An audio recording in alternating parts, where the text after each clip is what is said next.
behind me is Bridge Street, so called because it runs onto a bridge. There used to be wooden bridges at the bottom there, but of course we suffer from flooding and the wooden bridges were continuously being washed away. So in the 15th century, Hugh Clopton again paid for the wonderful stone bridge which is there now. So that bridge has been there since the 1400s and still takes a hell of a lot of traffic. I have to cross it regularly, so I always hope it's as strong as it actually is. The road behind me, as you can see, is very wide. This is the way it was built, because on market day you needed somewhere for the stalls to go. So the stalls went straight down the middle of the street. Now as time goes by, they become permanent fixtures, and people even build living accommodation above them. It was a slum. It was known as Middle Road, but it didn't actually get knocked down until the late 1800s. Where the roundabout now is, that was the site of the Market Cross. It was also where the town punishments were.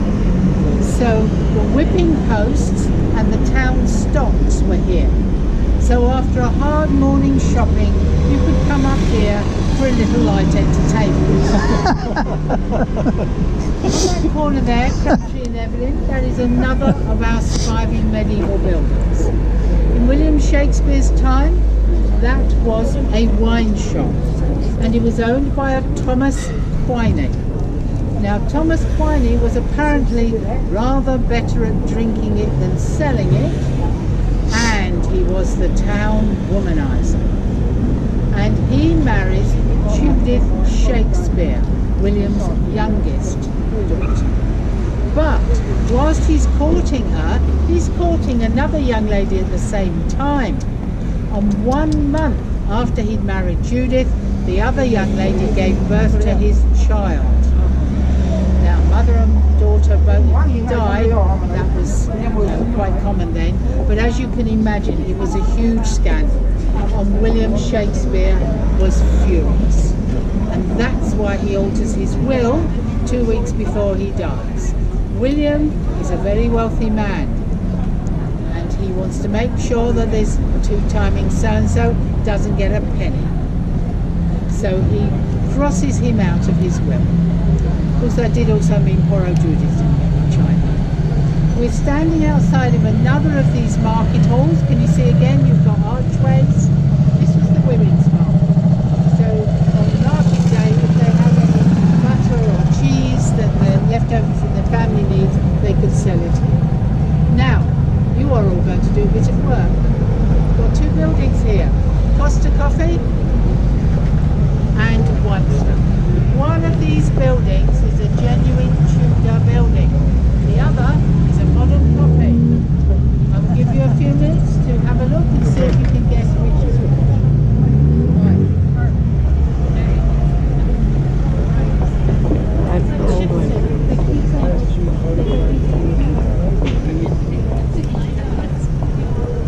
I think we're on the left. Right, hands up everybody who thinks white stuff is the genuine. White stuff. Okay, three of you. Who thinks Costa Coffee is the genuine? Right.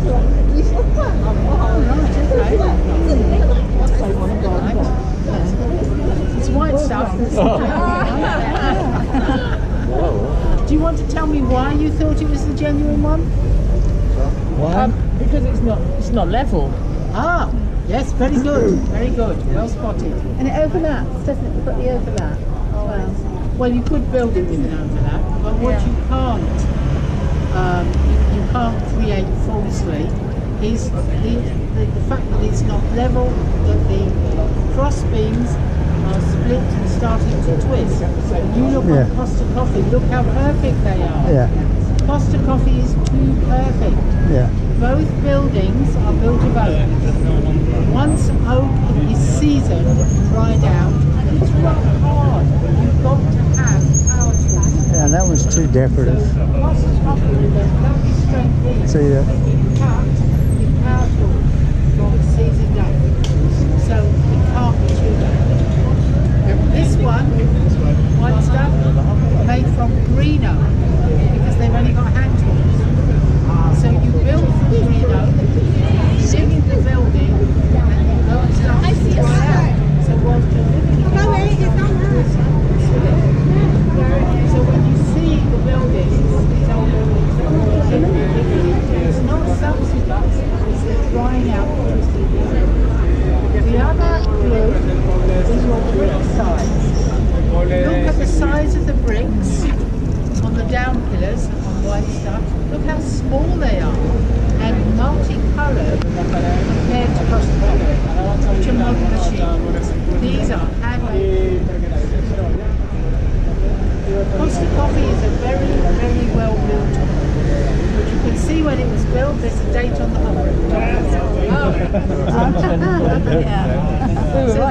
You are now all experts in Tudor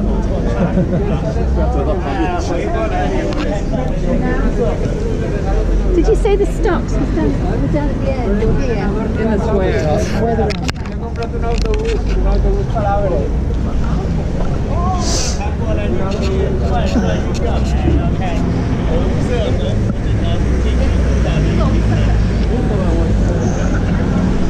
Okay.